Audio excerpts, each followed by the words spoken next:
We have to fix our minds. Code Keepers, this is episode 4. I know you're enjoying it. Episode 4 of Generational Flip. At our conference, we spend 96 hours, 4 intense days from 6 in the morning to 12 midnight on 3 subjects only: business and money. And the ancillary subject, this is deep, is wellness. Psychological wellness and physical wellness, because they're related. We are still deeply wounded people. Read anything Dr. Frances Cress Welsing wrote before she died. We have to fix our minds. Garvey said it in the 20s and 30s.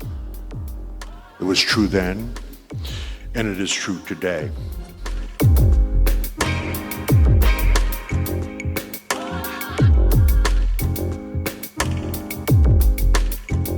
We have to fix our minds.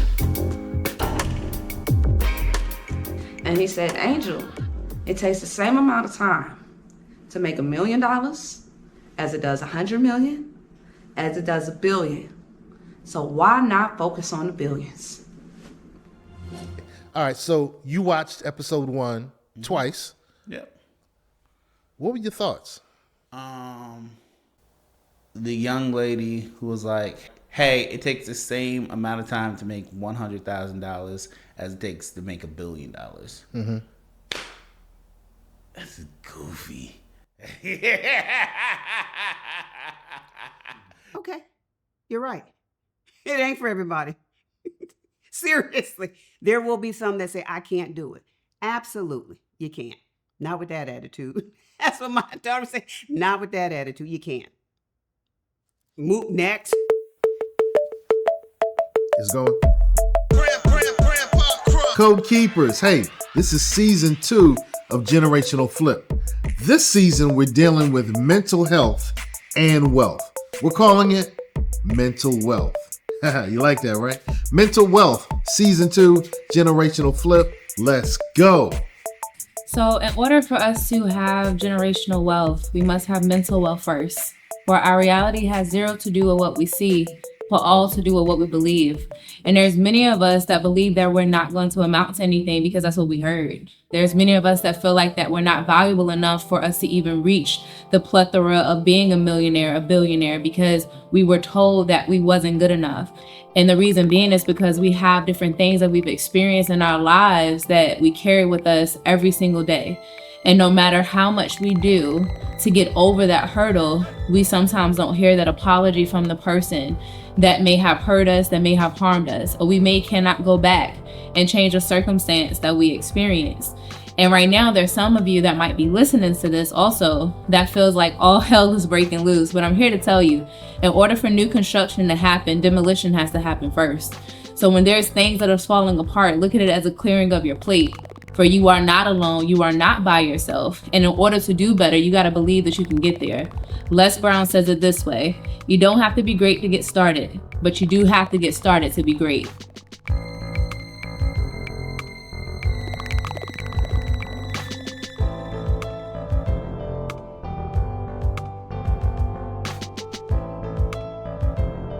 Let's get on code.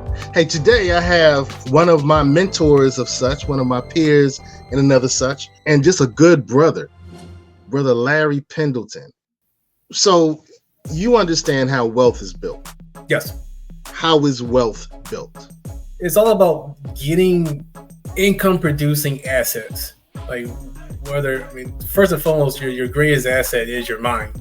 Because money itself is just an idea. Like anything that generates money for anyone starts off as an idea. So once you're able to come up with an idea, a product, or some type of vehicle to generate money to you, then you're having a stream of income coming in. Yeah, I've heard that every penny should have a purpose. How many streams of income do you have? I'd probably say between the tax business, rental properties, in the note, roughly about eight different streams that we have coming in through our, if you just count the different properties itself. Okay, that's beautiful. And I think that's something that people should really push for. I was doing a talk yesterday, and I shared with them that in Ecclesiastes it says have 7 streams of income, because you never know what's going to happen. And it just kind of blew my mind that a lot of the people in that particular workshop weren't familiar with that passage. So for you to say that you have 8, man, you're doing something right, and you're doing something that people should aspire towards doing.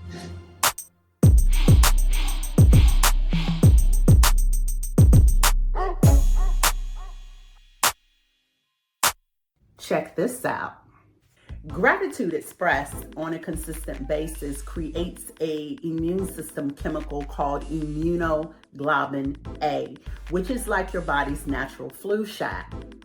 And it is one of the greatest immune system chemicals that God Almighty has given to us within our autonomic nervous system, where our immune system is housed. So we know that our immune system is there to safeguard us and to help protect us from anything that's attempting to invade our bodies that could potentially be hurtful or harmful to us. There was a study done by neuroscientists of 117 subjects, and their only protocol was to express gratitude for 15 minutes a day for 4 days. And at the end of this study, they measured their levels of this immunoglobulin A, and there was a 50% increase, which is huge, very huge. So this is proof that you can absolutely train your brain and your body, which are your servants and not the master, to get on board with this expression of gratitude. Because guess what? You will start to produce this chemical, immunoglobulin A, which also causes growth and repair to happen in the body naturally, without a doctor and without medicine, which means there are no side effects. Boom. Yes, I love that. Someone gave you a compliment or someone gave you a gift and you said thank you. And when you said thank you, it made you feel all warm and fuzzy inside, giddy, happy, joyful, but then it wears off. So if you're only waiting to receive something or for something to happen to you in order for you to express gratitude, then you're really robbing yourself of the real value of it by simply embodying or embracing expressing gratitude on a daily basis. So this is my ask of you, that you would teach your body for 15 minutes a day what it would feel like to express gratitude. Your stress will be lowered. Your immune system will improve significantly. And you will have overall improvement in your physical, your mental, and your emotional health. And guess what? You're worth it. If you can make better decisions, you will be wealthier. What I'm gonna bring you through are the 6 levels of creating generational wealth. The path to creating generational wealth is owning your business or owning real estate that pays you every single month to own it. So at each level, I want you to have one objective. The goal, the focus of level 1 is I want you to become what we call a thousandaire. Basically, we define a thousandaire as a person that's capable of creating a business that makes at least, at minimum, $100,000 a year. At level 2, the situation changed. You're in a position where you're not living paycheck to paycheck, right? At level 2, you're supposed to live the rent-free lifestyle. What I mean by that is basically your living expenses should be paid by another tenant, right? At level 3, the fun happens. The magic happens at level 3, right? So level 3, we're gonna do some really incredible things. We wanna do one thing. We wanna have really good personal credit. We wanna bring your personal credit score to 720. When you get to 720, we wanna lock it, right? And we begin to live exclusively through our business.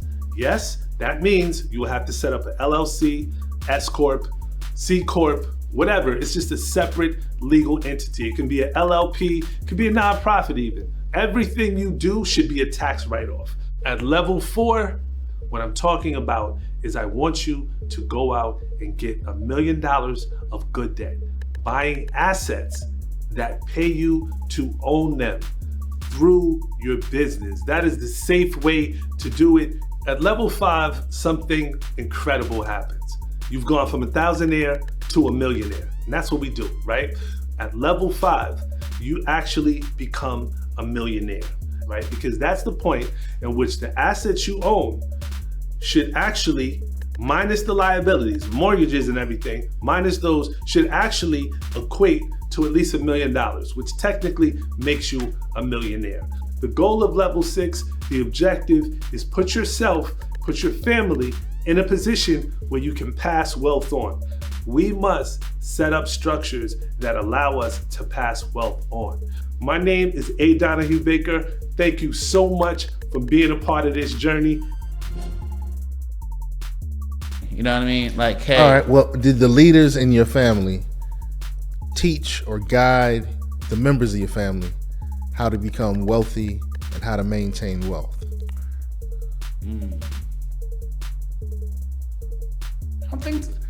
I want to say I don't think so. Like, when I was younger, I never paid attention to stuff like that. Like, hey, they were always like, get good credit.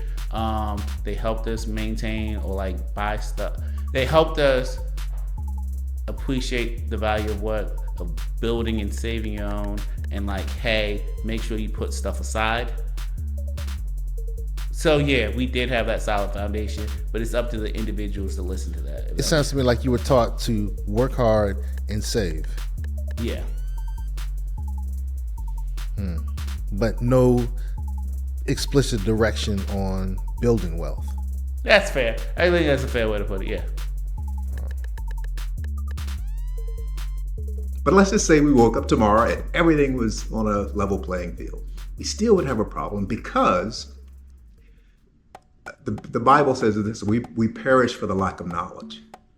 A lot of us have never been taught how to do this. We haven't been taught how to live within this society economically. So we come out of high school and maybe we get a job, and the first thing we want to do is to go out and buy a car, and everything's set up to get the car, and you may be able to afford the car payment, but you can't afford the car. Right. Because the car is going to depreciate as soon as you sign the paperwork to buy it. Whereas we should be saving, we should be making sure that we stay out of debt. We should be only going into debt to buy things that are appreciating. Buying a home, buying into a business where you're either gonna invest in some equipment that's gonna increase revenue or decrease your expenses so that you can increase your profits. Those are the things that a lot of us, we were never taught, and I wasn't taught this. Again, my mom had an 8th grade education and my dad had no education. And so while he was very wise, I didn't have those conversations around the dinner table. And a lot of us haven't had those conversations. You have to change the way that we think, that we don't have to go out and spend every dime that we make. And also we have to look long term. And a lot of us think that the future, unfortunately, is next Friday, and it's not. You know, I'm 61 years old, but I could have told you in my late 20s what kind of lifestyle I was gonna have now. And that's what I share to young people when I talk to them now. You know, don't think about next Friday, but think about what your life is gonna look like when you're my age. And don't just think about it, but I want you to get a crystal clear view. I mean, I want you to be so real in your mind that you can actually smell the smells and see the sights, and you know exactly what your life is gonna look like. And is it gonna look exactly like that? Maybe, maybe not, but I can tell you what it will do. It'll help guide you in your decision making next week and next year and 5 years from now and 10 years from now, if you keep that crystal clear vision of what you want your life to look like. Good stuff. Good stuff. Well, we talked a little bit about real estate, and now we're going to move from real estate investing to the piece that blew my mind. So, you were able to invest in people's medical debt, their vehicle debt, their credit card debt, their mortgage debt. Yeah, note investing really is short for mortgage note investing. There's different types of notes. My focus is mortgage notes. Anyone that owns a house, you have a mortgage to the house if you're still paying on that note. So the investing part of it is, can I buy, like, is the buying of the note that you can make a profit out of? But that's Wait. So the house that we own, when we purchased the house, is soon, maybe like 2 weeks after we did the documents. You know, we already moved in and had our little party and everything. We got a letter saying that the loan was sold to a different company. The mortgage rates had dropped dramatically. And in a preemptive strike, the investor who owned our note contacted us and said, hey, if you stick with us, we're going to go ahead and reduce your interest for 3 years. And so we will. We signed off on that pretty quickly. And I didn't realize that it was an investor who owned the note, because we were paying Bank of America. And so we found out that Bank of America was actually servicing the loan and that an investor owned the loan. And so now it's all making sense to me. So you, me, any of the code keepers can purchase a mortgage note, and the person who owns the home is going to pay the bank, and the bank's going to pay me. They're going to service the note. The bank is just going to accept the money and then send it to me. Am I explaining that pretty correctly? There are banks that do loan servicing, but that may not be always the case. So I just want to make sure, like really, when you're buying the note, you're basically taking the place of the bank in receiving the payments. Because you can actually service the loan yourself if you have the time to make sure all the monthly reports and all that, and tracking of payments. You can service the loan yourself, just like you can manage your own rental property.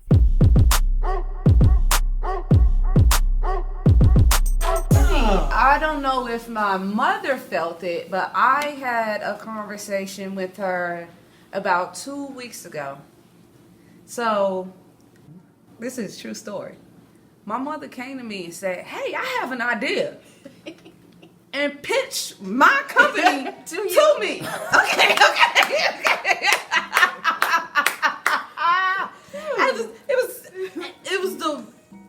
It was the wildest thing. Okay.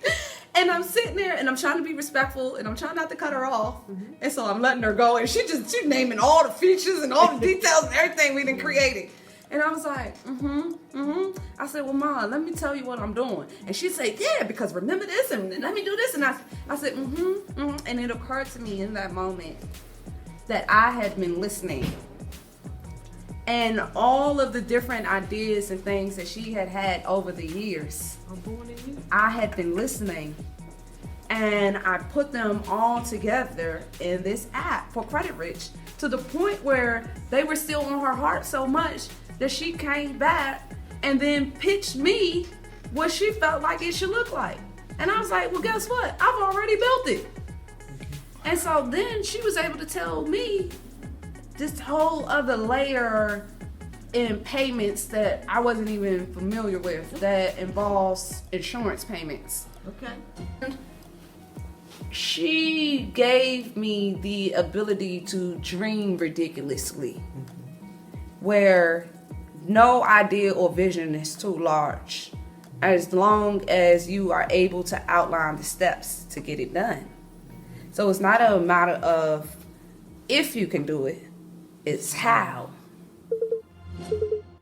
The concept of legacy banking is really about using resources in a different way. So let's talk about it. The self-directed IRA rules and regulations have been in the tax code since 1974. I took the information, took the research, and built a legacy bank, a banking strategy that receives outsized returns based on something that I had some familiarity in. We finance real estate investors as they purchase houses to renovate, flip, and sell. We loan them the funds at 10, 12, 14% interest, higher than what the bank would normally offer them, but it's for properties that cannot be financed in the regular commercial market. And then in 6 months, we do 6-month deals. We have a return not only on the interest, but on the fees, associated fees, which tend to be about 1 or 2% on each one of those deals. So at the end of 6 months, we have the opportunity to have returns on our investments of 12 to 14%. And if we're fortunate, we can turn that money twice a year, twice 2 6-month loans. Therefore, we're talking about 24 to 28% interest per year. The legacy bank really looks like this. For every $100 that we lend out, $113 comes back. We used IRA funds that were just sitting there in a normal mutual fund, getting 5, 6, 7% if we're lucky. We took those funds out and created our own bank. And after that, we invited other family members to ride along, because all you need is one person to have the bank, and then others can ride along. So if you had a magic machine, think of it as a shoebox.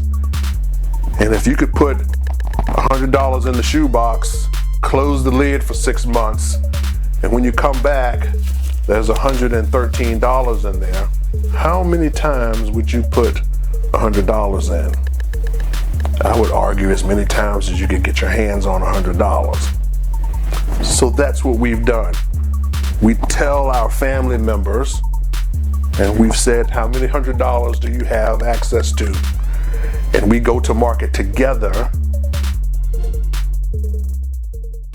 The how to truly be the bank. Banks don't deal with repairs, they don't deal with taxes, they don't deal with insurance. That's on the borrower. Now, I like our rental properties, but that's a lot of cost and a lot of liability. Where I can easily just buy the note, steal cash flow off that same property, and profit from that way without the additional overhead costs. So one of my second or third one, because I like to try things out in small dollars. I think a misconception is that you have to have millions of dollars to do note investing, and it's not like there's a lot of notes out there where people can buy for a few $100s or a few $1,000s, or you can come in at a low barrier if you know what you're looking for. So there was one note, the person had $4,200 left on their balance with 6 years left on it, 12% interest rate. The borrower, the person holding the note, it wasn't a bank, it was an individual they had to sell. It was a part of a portfolio of other notes. So I bought that one for $1,500. That person was paying roughly $125 a month, just the principal and interest. So I got that discount, but I'm still gonna be cash for $125. 30 days later, the person paid off the note. So we was able to make $1,700 profit in 30 days based off of just that one note in that short period of time, 40-some% return.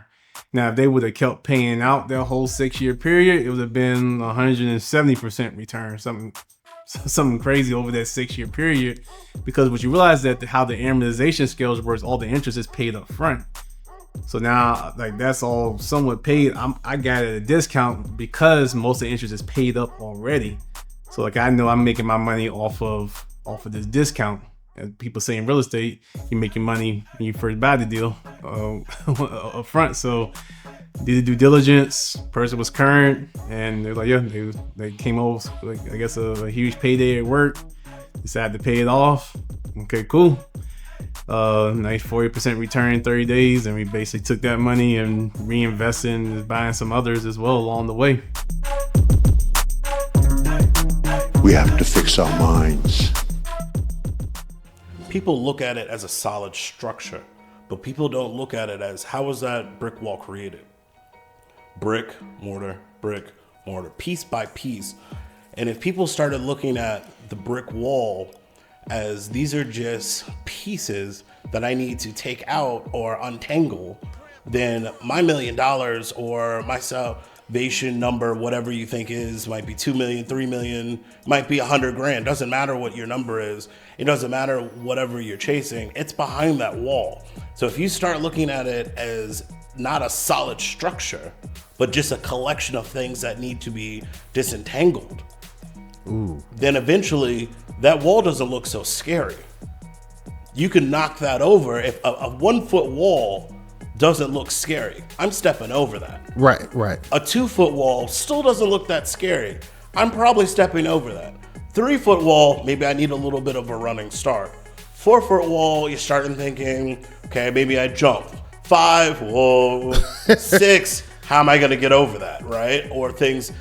But when you start saying, if I took the bottom level or the top level of that wall, let's say if that was learning a new language, and then that would lead to me being a dual linguistic person at my job, which no one else is, and I can now renegotiate my salary, which leads to more money that I can then go and put in a pot to then invest. Oh, there's that power. If I take that, if they take that 1 foot off that wall, now all of a sudden we're looking at a 4 foot wall from the 5 foot wall. Not so scary anymore. Okay, now we got a pot to move and we got a pot to do things because we're making more money. We're more valuable to the environment that we're in. So let's say, okay, what's something else that we can do? Maybe that next level of that wall is time. Okay, well, what's eating up your time? Maybe you automate certain tasks, that are taken away. So let's say you automate 1 hour of your life. Boom.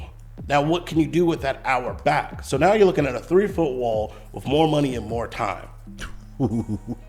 So these are the things that if people don't have the tools to untangle or detangle that wall or to knock those things down piece by piece, then all of a sudden that insurmountable wall that you've looked at as this solid structure really is not looking that solid. So what's stopping you? That's what you have to ask is, what's really stopping me and how do I tackle it so that I can step over that wall? I'm going to share this with you. I had a young lady, her name was, that recently just jumped off a bridge because life got so hard for her.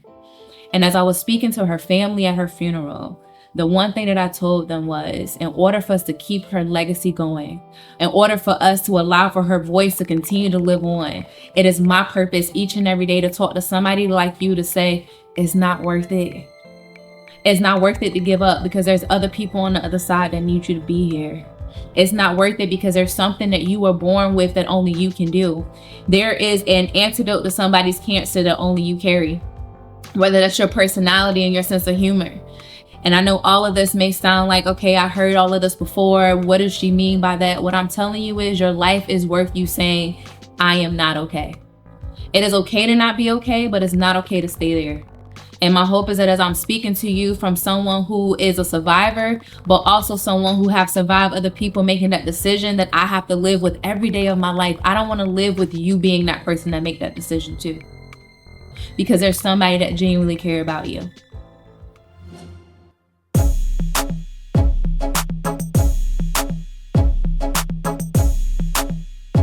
Where did you get resources? How did you find out about Note Investing? Yeah, so I went to the conference. It was DME. It was in Nashville, Tennessee, in June 2023. Met up with Jasmine Willows. She's part of the Note Assistant program. Also met with Desi Arnaz, Note Investor University. So there's a lot of good people there that's willing to share information, the people who want to learn and take action. So I tried to offer my services, from this a tax savings perspective to see how I can be just a speaker to the groups to help me educate and learn more about how to find the deals, how to underwrite the deals. Like once you do close on it, the buying process, and then how do you manage it along the way? Whether you're going to self-manage or self-service your own loans, or you're going to go with a loan servicing company. And that's both the pros and cons of both, and where do you value your time. So using those type of resources from the Note Assistant program and the Note Invest University has definitely helped me kind of gain more knowledge and get more comfortable as I kind of know there's other opportunities, but people are kind of seller financing other properties locally here. Okay, well, could we possibly buy that note from that person and go from there?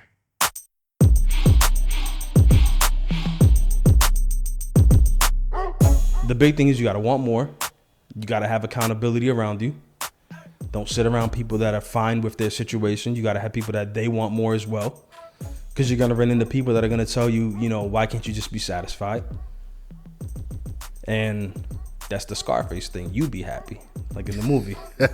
You should be happy with what you have. No, you be happy. Nothing beats a failure but a try.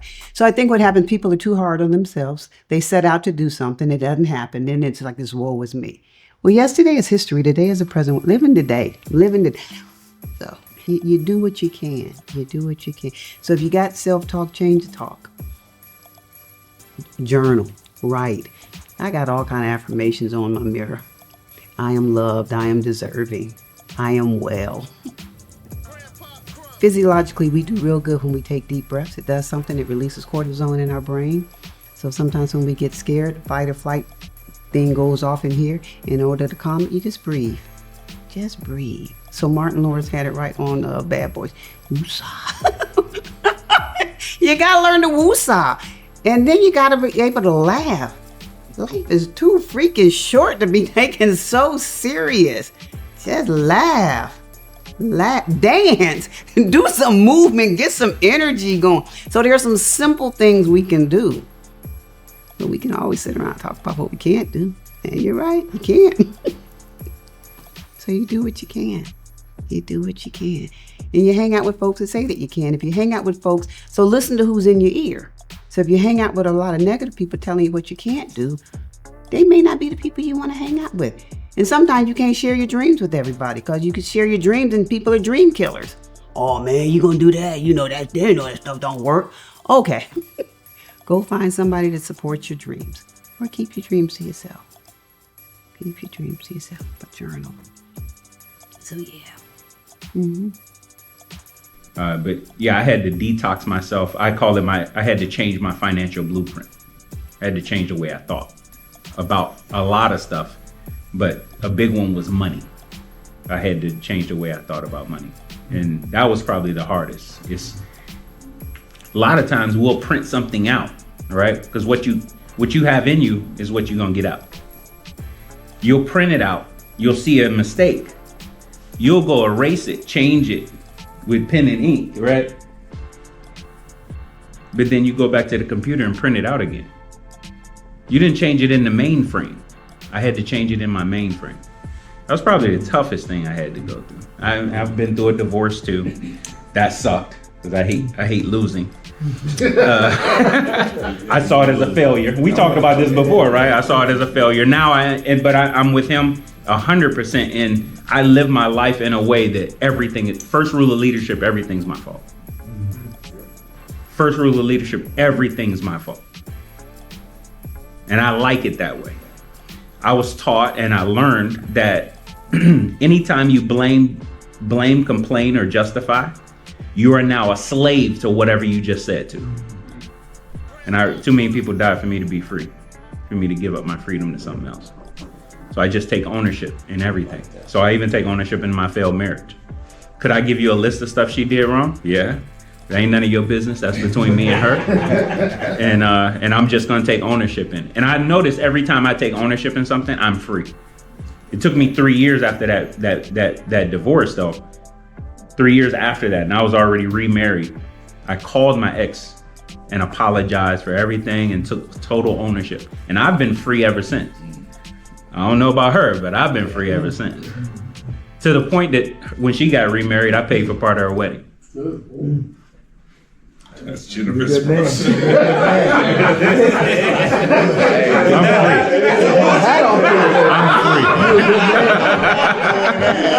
I'm trying to be a good man.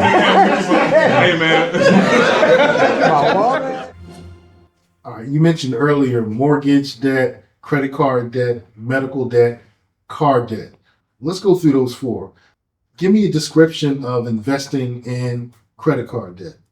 Yeah, so the aspect of it is you're buying from the lender, which is primarily going to be a bank, but the credit cards, you're buying the unsecured debt off of them.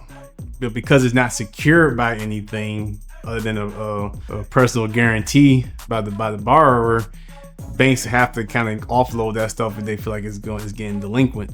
At that point, they can go through lawsuits and whatever and then try to go after that person, but that takes time and money.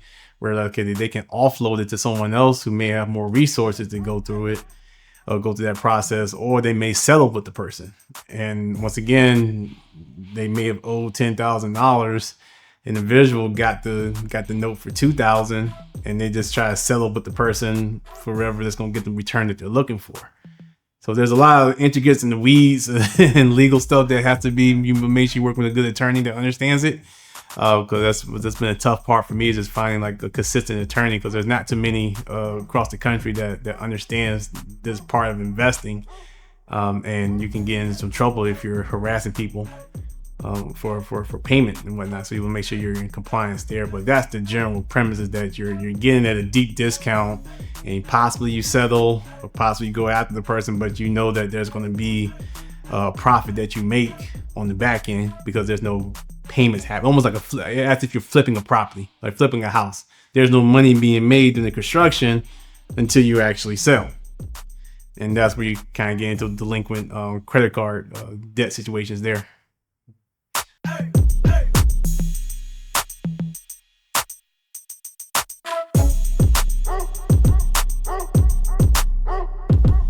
We have to fix our minds.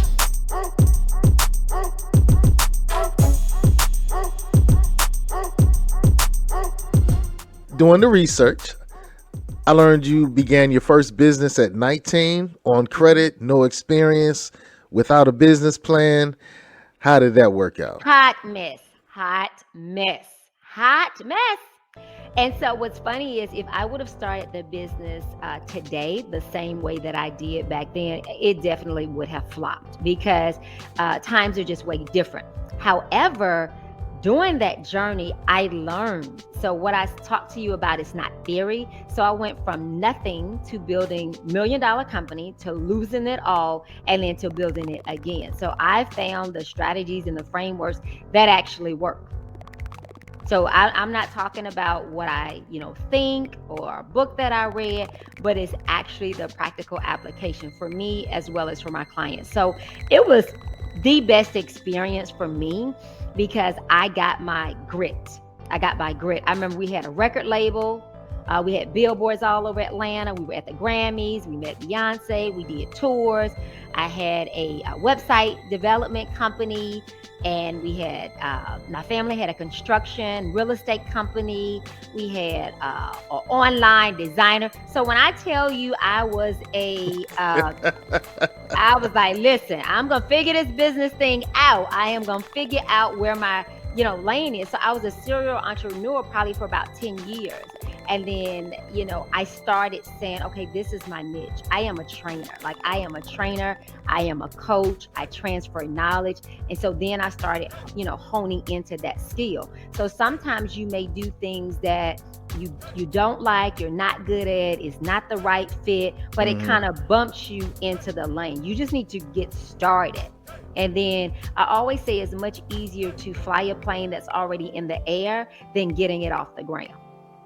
So once you get off the ground, it's kind of easier to find the right direction and navigate. So that's why I tell people, get out your seat, get off the sofa, and get moving. Don't wait for it to be perfect.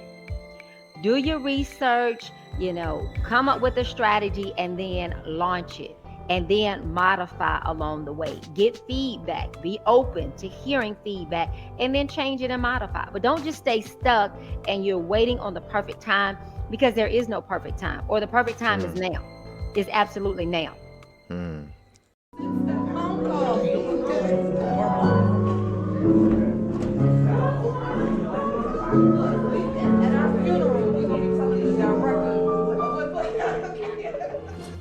Wow. We are hustling backwards. We are hustling In a backwards. country That we did not build by law. We built it physically. So we think we know how it operates because we laid the brick down. But we weren't in the room when they was making the rules for how the bricks would be used or laid. Correctly. Master P gave a speech at the Icon Awards, and he said, broke people think that you need money to be successful. Rich people know that you need ideas. Money is everywhere, but ideas are limited. Corporate America and life is much like Monopoly. You have to figure out the places and the people on the board. Once you understand the places and the people, it's all just a game. And you can make your own rules. So you can literally convince your mind of anything. There is an experiment that they do with people where they put them inside of a glass box, and they pretend like they are in an elevator and the walls are slowly closing in on them. And the person's mind thinks that the walls is closing in on them and they're about to be squished to death. And 9 times out of 10, when they do this experiment on somebody, they end up passing out or nearly dying from anxiety because their mind has convinced them that they're about to die, even though it's not actually happening. In reality, they're just in a glass box. In order for us to be able to lessen this 250-year racial wealth gap, we have to be able to come together. And that's where I have the term financial agriculture, because I'm a big fan of gardening. So you cannot keep putting the same crops in the soil over and over again. You can't keep planting carrots in the same spot over and over. To actually have successful agriculture, you're supposed to rotate the crops every season. So once you plant carrots there, you then plant string beans there the next time. Then the next time you plant something else. And you keep a rotation of 3 crops that you overturn every year, because certain crops take certain nutrients from the soil. We have to be able to rotate the viewpoints, rotate the communities, rotate the industries and the races that we are working with so that we can produce better crops and fruits of our labor.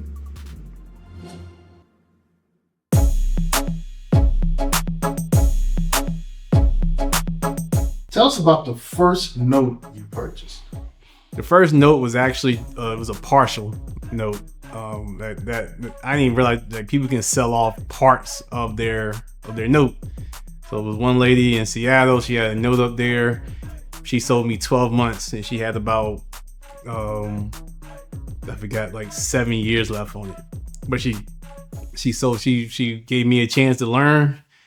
I bought 12 months for $800, and I was making $70 a month off of it. Nothing real major, no real big return. It was just me just investing into learning. So even though I didn't make a lot of money off of that $800, like that was my education. Like I was gonna make that up and then some on new deals after that. So it's just, once again, you take information from wherever, and it's other people are doing it, it's valid, and then you bring it back home and try to educate others on it. So right now we're in the process of closing on 4 notes, all ranging. The total cost of them is roughly about $50,000. The unpaid principal balance total on all of them is roughly about $80,000. And the way we're projecting to be making at least 11 to 12% return per year off of each note, based off the discount that we're getting. And one of them, the person may even sell the home we actually partnered with that one for a total of 47. That person owes 64,000, but they're trying to sell it for 115. Projecting either way, if he keeps paying it, great. If he doesn't and sells it, great. We're in the green either way. And here's another thing too. Generational wealth, I think it has different definitions, right? Like, okay.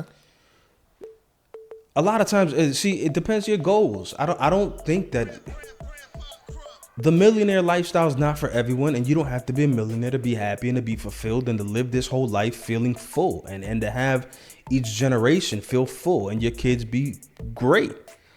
I don't think there has to be an arbitrary number. I mean, I wish I had the number off the top of my head, but like the top 1% doesn't even make $1 million, like on average in the US.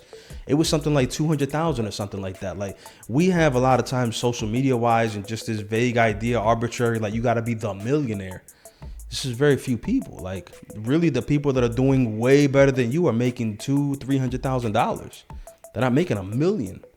So I think we first have to have a realistic perspective of how much money we need to have the things we want to have, because it's probably way less money than we think. Instead of chasing the million, you know, I'm making 70,000. If I had $1 million, it's like, really, if you were making 150, you'd be living the lifestyle that you see in your head. Ooh. So once you start having a more realistic number, like, can you go from 75 to 100? A lot of people can. Yeah. Can you go from 100 to 150? You can. Yeah. They start looking at, I got to make $1 million to be able to take the family to Disney. Like, you don't. You don't have to make $1 million to go buy 2 homes. You don't. So if we start teaching people more how to get to 6 figures and then how to get to 150,000 and 200, instead of this weird mindset where generational wealth means we're all millionaires. Generational wealth might mean that each member in our family at least makes 6 figures and they have their own home. I think that's a good place to start. Generational wealth could be everybody in our family making 6 figures. That's safety, and we'd have to do some research, but without knowing enough, just a gut, I think if everybody starts at 100 grand at least, in most areas of the United States, you're probably doing okay.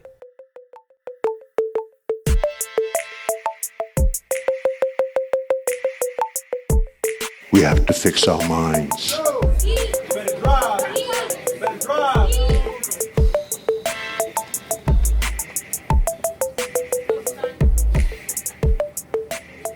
She used to say, your feelings don't matter. Me cowering in fear, her towering disappointment, she used to overstate so that I could understand. And understand this, I listened. Treated every word like it was gospel, and she was the creator, molding me in her image. My feelings don't matter. Loving me has nothing to do with liking me, and I probably wouldn't be proud of myself either. You see, like a lot of black children, my first abusive relationship was with my mother. The same person that taught me I could do all things also made sure that I knew I didn't have no friends besides Jesus. I used to confuse loyalty with dependency. Thought that love was a test that I had to pass, and even though this was years before the pandemic, I never left the house without a mask. Treated relationships like trials, always looking for that gaslight at the end of the tunnel. I wouldn't recognize love if it didn't come with pain. Thinking that seesaw between anger and affection was normal. When she was wrong, she used to take me to the library instead of apologize. Why don't we ever teach people that it's okay to apologize? She got it from her mother, who got it from her family, who was a product of their generation, who inherited it from their people, who developed it for survival. Oh boy, you think you so special. Boys don't cry. Boy, you gonna fear me if you don't fear nobody else. Why would we ever choose to give our children something to cry about? Why do we think that love needs to come with fear? As if it were something to be smuggled into our hearts, as if it too were colonized. I think in therapy they call that enmeshment. I wouldn't know. We don't talk about what goes on in this house. We get this belt, use it to chain our trauma to our vulnerability, push it into an ocean of unshed tears, and then act surprised as it drags us down. Drowning in shame and resentment, and then call ourselves strong because of how long we can struggle. I thank God that I know how to survive. I just wish I knew what to do after. Thank you.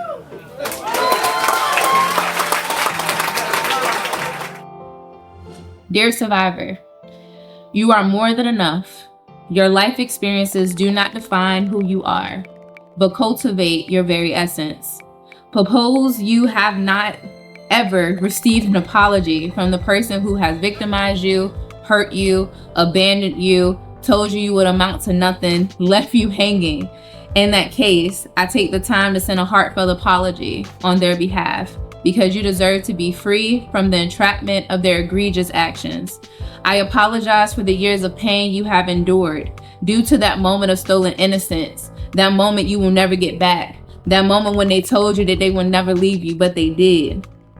I apologize for all of the decisions and actions you made that were more detrimental to your well-being, or that of others due to trying to find normalcy again. I apologize for the years you spent in bondage, trying to figure out what you did to attract such experiences. I apologize for the years of self-love that you missed out on because the message you kept hearing was that you did not deserve love. Please know you were only a victim in the moment that it happened. But as I read this to you, my friend, you are a survivor. And just like survivors of major illnesses get celebrated when they go into remission, I celebrate you today because you are no longer a victim. You are the best you there is, and you are free. Walk in your freedom. This is the moment that you free yourself, not because I told you, but because you deserve it.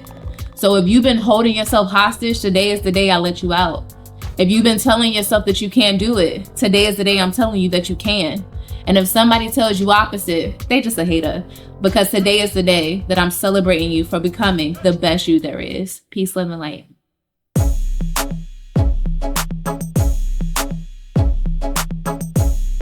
And it seemed like the shirt's appropriate because the investing in yourself is how you, like, what knowledge are you bringing in to understand these different things that are going on.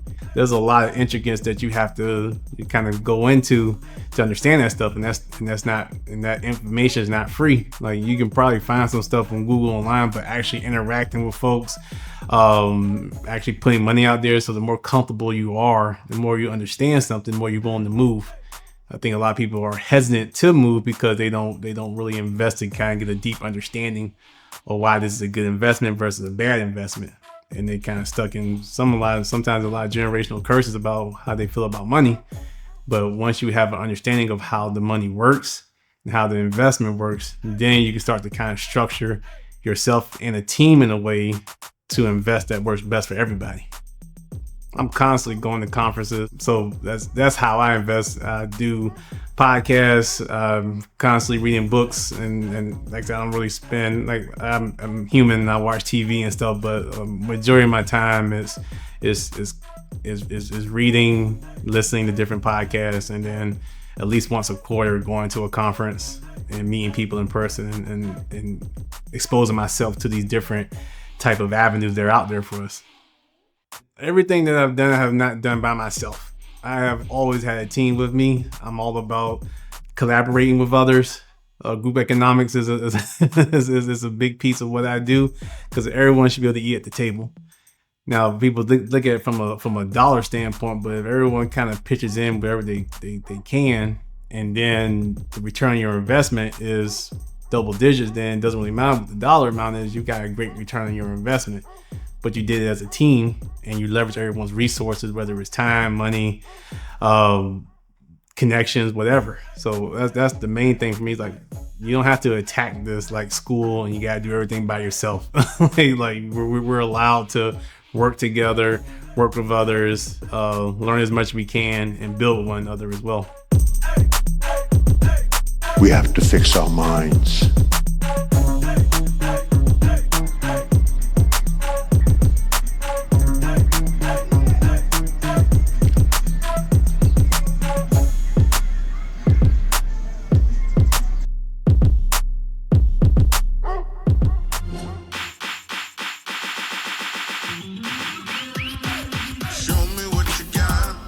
All right, we're at the bully. What's this?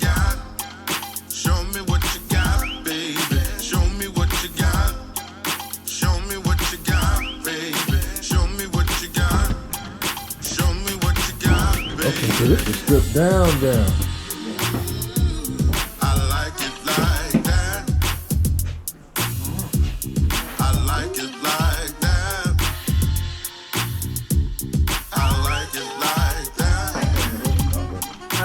No, it's just dry ride.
We have to fix our minds.